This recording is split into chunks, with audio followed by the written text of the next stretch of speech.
3 2 1 لما يكون العمر بتاعها من 7 ل 10 سنين، لو ماشي كتالوج وماشي صح، وعمرك ما هتفكر تصرف عليها الا لو انت هتعمل حاجه.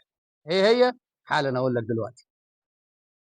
لو مشيت حضرتك بمبدأ اصل سمعت، اصل قالوا لي، يبقى يعوض عليك ربنا، ومش هتكمل 3 سنين وهتضيع اللي وراك واللي قدامك وهتفلسك يا عيني. عارف ايه هو برضه اللي انا بتكلم عليه؟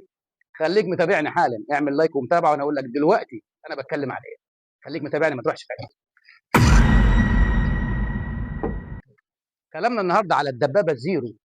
لما يكون موتورها زيرو، عداد من زيرو لغايه 700 او 800 الف، الكتالوج بتاعها بيتكلم في 45 زيت تخليقي بالكامل. يعني ايه زيت تخليقي بالكامل؟ يعني مصنع كليا، كل المفيد للموتور بيحطوه في الزيت.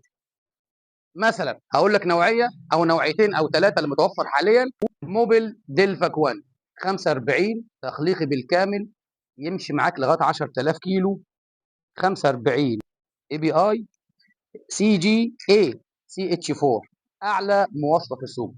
في كمان توتال 8800 ده 10 40 نص تخليقي، وفي شيل ار 6. دول ثلاث انواع تخليقي بالكامل، اشهر ثلاث انواع تخليقي بالكامل في السوق، ودول انسب زيت للموتور اللي زي كده.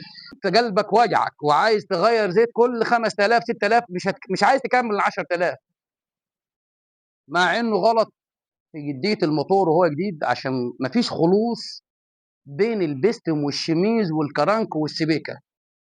لكن طالما انت مش عايز تغير زيت 10000، هتغير زيت 5000 بمواصفه سي اي 4 اس ال اي سي اي اي 7.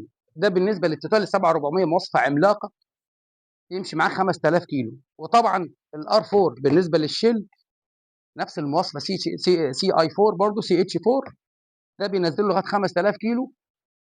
لكن دول بالنسبه لل 7400 والشيل دول مرحله ثانيه بعد الدلفا 1 والتخليق بالكامل، لكن ما ينفعش تغير مواصفه اقل من كده. ايه الاقل من كده وهتجيب عمر الموتور بدري بدري؟ خلينا هتابعني الفيديو اللي جاي ان شاء الله اقول لك عليه بالظبط. السلام عليكم.